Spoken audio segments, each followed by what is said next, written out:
Divorced men and women of Reddit, what was the final straw?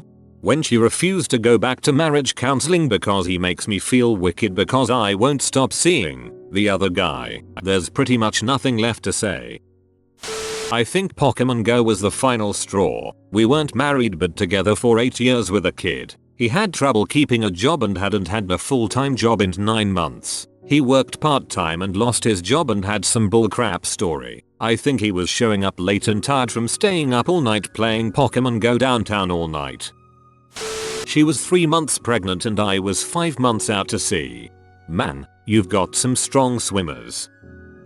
My father died in Asia. Last minute I had to bolt to his funeral. Packing my bags, she lay there in bed and said, "I feel like you're just going on vacation." This was really upsetting. After his funeral, Buddhist, where I had to clean his week-old black and blue zombie face with palms and coconut oil, watch him doused in gas from a jerry can, and get set on fire with fireworks from a wand. She called me and started lighting me up about our credit card debt, and told me I shouldn't care so much because he was a crap father anyway. The next day I had to pick his bones out, put them in an urn, dress his ashes and clothes after shaping them into the shape of a body, and drop his ashes into a hole in a trash-ridden and marked grave in a small jungle wood area. Carrying his ashes to the jungle for some reason gave me enough of an existential jolt to think, what the frick am I doing? Took a year of deliberation, but I finally decided I deserved a more supportive partner.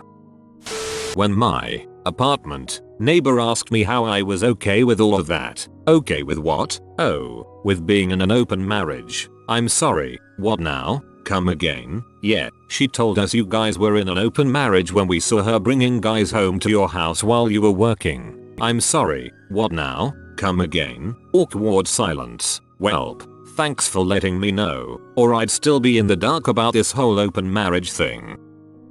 I caught her emailing him real estate listings. They were apparently shopping online for a house together. When I realized that both my sons spoke to me in the same unpleasant, dismissive tone as my husband did. When my 10-year-old asked me why I told them every day that daddy was cross and to try to keep out of his way. When I saw how much better he treated one child than the other, I hadn't realized all those things had become my normal. Somehow not having access to our money had become unremarkable. Being undermined and belittled in front of others was to be tolerated. I had no idea how much I worked to keep the peace and placate. I felt so guilty when it dawned me how much they were absorbing his behaviors and seeing them as normal. I woke up and saw my life with my old, single independent eyes and was both aghast and ashamed. I never, ever would have believed my life would become the mess it had. The thing is, mostly in other people didn't see it. He never socialized with people I knew and his friends think he is great. Even my mum thinks I exaggerate and should put up and shut up. I feel so isolated, but I refuse to put up with this crap any longer. My kids deserve an emotionally healthy example of relationships and love. When one of my husband's many girlfriends actually came up to me, apologized and said, "He told me that you knew about me and that you had an open marriage," I was already planning on leaving him because of the infidelities. She just made me move all that much faster. She told me she was pregnant with another man's baby. Pretty easy decision. Husband was out of town on a business trip. I had a surgery scheduled for the same time. Had the surgery and there were complications. It was supposed to be a day surgery and I should have been home that evening. Ended up in the ICU for 2 days and the hospital for 4 more. My friend called my now ex-husband and told him that I almost died and was in ICU and he needed to come home. His reply, "Well, she didn't die, so I'll be home when my business trip is over." After he got home and I got home from the hospital, he was nice enough to leave the hotel invoice on our dresser, a room with 2 occupants. She wanted to move back to her home country. My visa was denied and that was that. When I talked to his girlfriend on the phone and she didn't know he was married. When she threatened divorce in a very sensitive argument, I paused, agreed, and stuck to it. There were 2 things that stuck in my mind I just couldn't get past, but it was a lot of different things. I guess these 2 were the nails in the coffin. 1. Birthday dinner for my father-in-law. 5 minutes before we are leaving for dinner, my ex tells me, "Oh, dinner is just for our immediate family." I thought I was his family. It was very heartbreaking. 2. I spent a month caring for my dying grandmother, one of the most treasured people in my life. I was exhausted and devastated by the time she passed. I don't even remember the conversation, just his response of, "I really need your support right now. Your grandma's death really messed me up. I realized I was alone in my marriage and that it wasn't ever going to change. I had to walk away for my own health and sanity." If your husband doesn't consider you immediate family, then he doesn't understand what marriage is. He tried to kill my 8-month-old kitten by throwing it through a wall in our apartment. His reason: the little butthole wouldn't stop meowing. I hope your kitten is okay. Also, you dodged a huge freaking bullet. I was working night shift. She cheated on me with 5 men that she met on Tinder and freaking Craigslist. After I downloaded the contents of her phone, I found she was talking to 18 and freaking 5. So yeah, divorced. Picked up my ex-wife's cell phone and dialed the last number called. It was her boyfriend, which I knew she had. I walked over to my ex and put the phone on speaker, confronted him in front of her, and they both just laughed. I told her, let's see if that guy comes to your rescue when you really need, or if you're just a booty call. I brought in 100% of our income, which made it extra satisfying when I made the final exit out of the driveway. I asked her how they were doing and she hadn't heard from him since that day. I've related this story on Reddit before, but my ex and I had separated over her cheating, and while I was considering options, she shot the family dog. She didn't take the dog out back and give it a bowl of food and put it down. She was laying in the bed, looked over at the dog, and decided it needed to be dead, so she shot it right there in the bed next to her. After that, she took everything she could out of the house, but left the blood-stained mattress. So my abusive husband never hit, just accidentally stepped on my foot hard, accidentally ran into me and I hit the wall, accidentally pushed me down the stairs, etc, etc, etc. Final straw was when he accidentally shoved my daughter, not his child. When I told him if he ever touched my child again I would kill him, he got a restraining order against me. No problem. But with no job, all I had was a paid off car worth $20,000. So I found an apartment, got furniture and a job, all the while he's begging me to come back. Not gonna happen. With no one left to abuse, the son of a bee jumped off a bridge and killed himself. After a few years of horrible guilt and a ton of Prozac, I am finally doing super great. When my ex started threatening me and physically assaulting me in front of my kid, he also threatened to kill me if I left, and I believed him. Fortunately, I suppose, he was also sleeping around and found the perfect woman. So then he filed for divorce on the fast track and actually gave me a pretty decent deal on the property settlement custody agreement.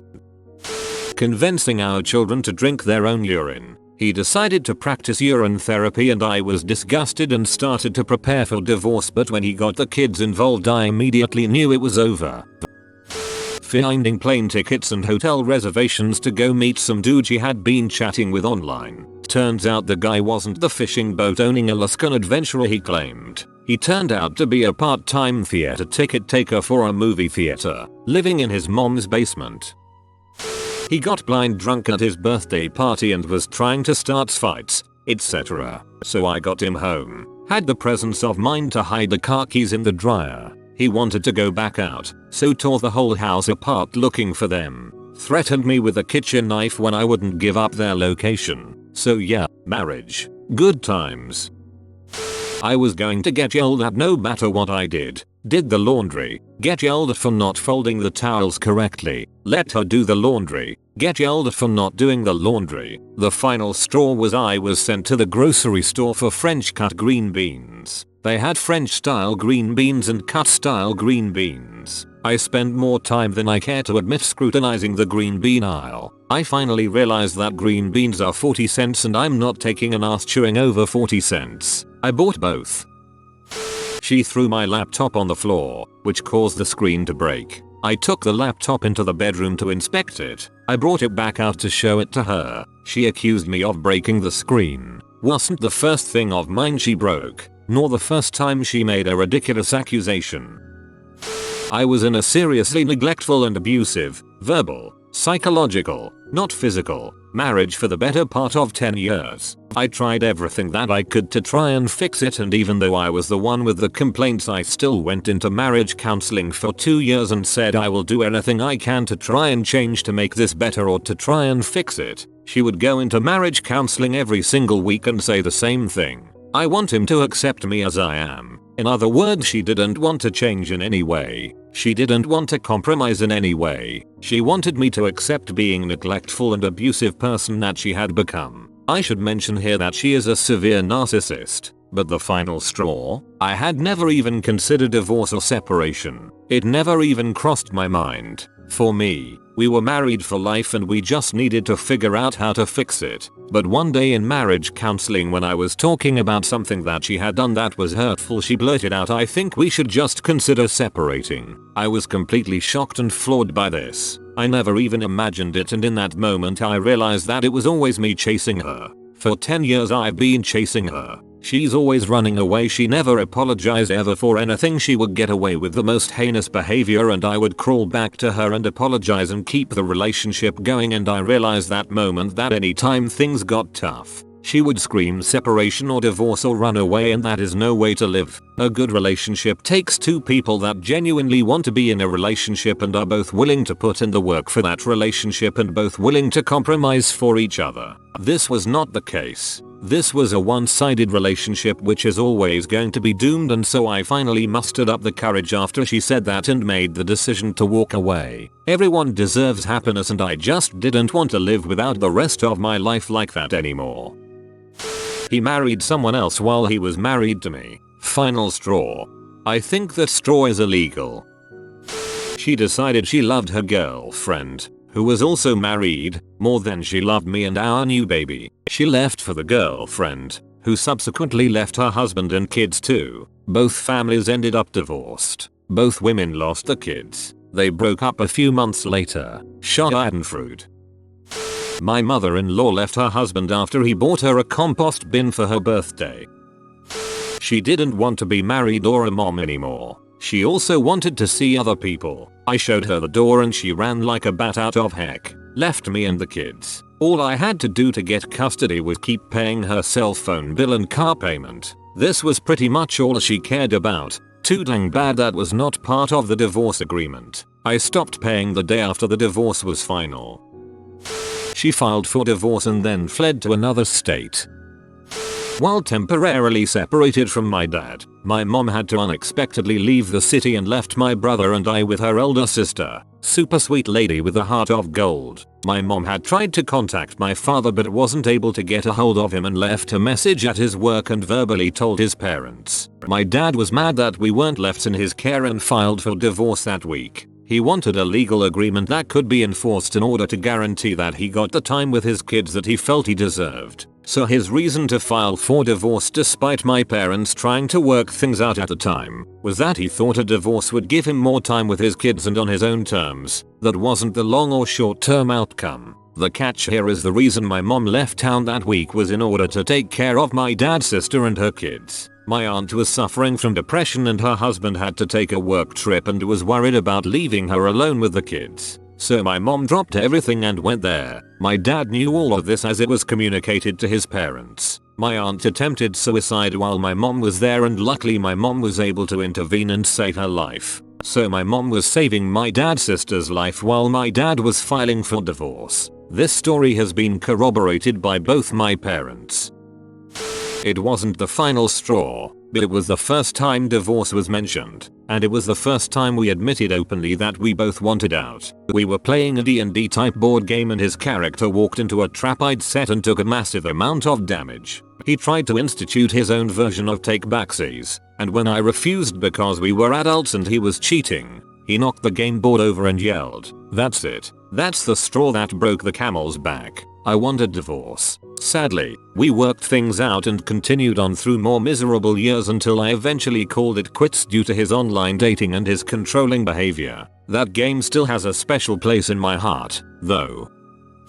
I had just had my car repaired and repainted following his wrecking of the front end in a careless accident. He took it for a middle of the night joyride with his pot supplier buddy. While I slept unawares, he managed to accomplish the following. 1. Double parked in front of known drug dealer's house. 2. Caught the attention of a cop in a clearly marked SUV. 3. Drove 2 miles with cop following with lights and siren on. 4. Finally noticed cop and engaged in high-speed chase. 5. Totaled my car by crashing through a cornfield and into a freaking tractor. 6. Ran from the scene leaving an injured drug buddy behind. 7. Concocted idiotic scheme whereby he would pretend to have been carjacked. 8. Stabbed self in the chest with a goddamned pocket knife to lend credence to said scheme. 9. Suffered collapsed lung requiring hospitalization, followed by arrest. 10. Did not get visited in either hospital or jail by soon-to-be ex-wife. I didn't give a dang what happened to him, but I cried like a baby over the loss of my car.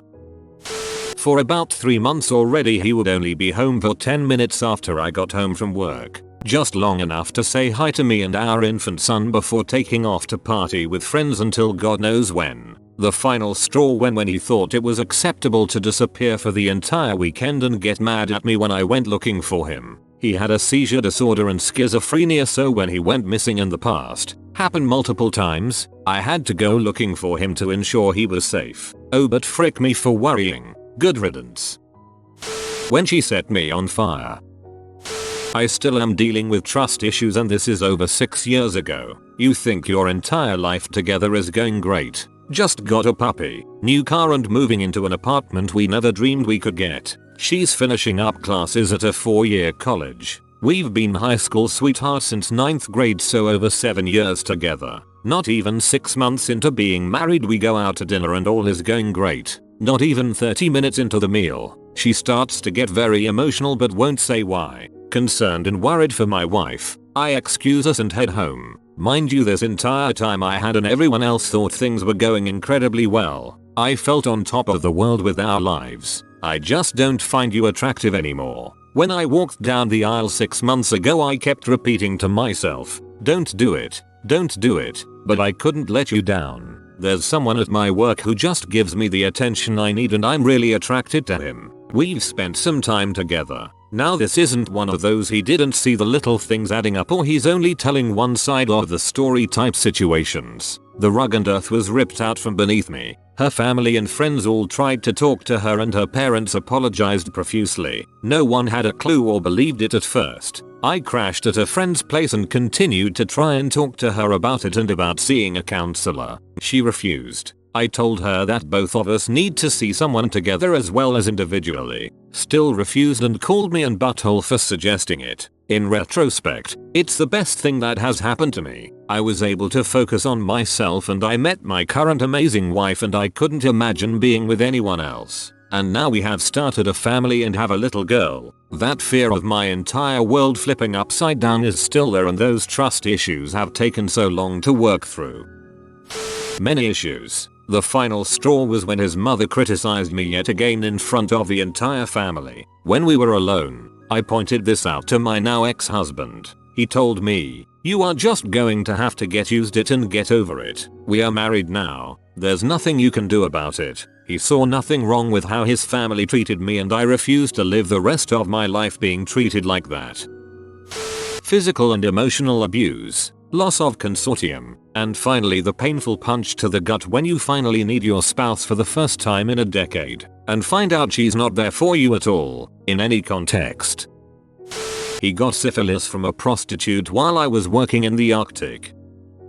When he told me that we were too young when we met, 21, and that he never got to live a bachelor lifestyle, he wanted to take a break so that he could date around and get it out of his system, then we would get back together. This happened about a month after we got married. Lived together 9 years, married for 6 months. Marriage only lasted so long because he realized that he wasn't attracting the dime pieces he thought he would and dragged his feet signing paperwork. SHHH. Like this video, but quietly so you don't wake up the sleeping papa. If you are new to the channel, you can subscribe. I publish new videos every day. Until then, check out another video, or don't. Either way, have a great day you magnificent people.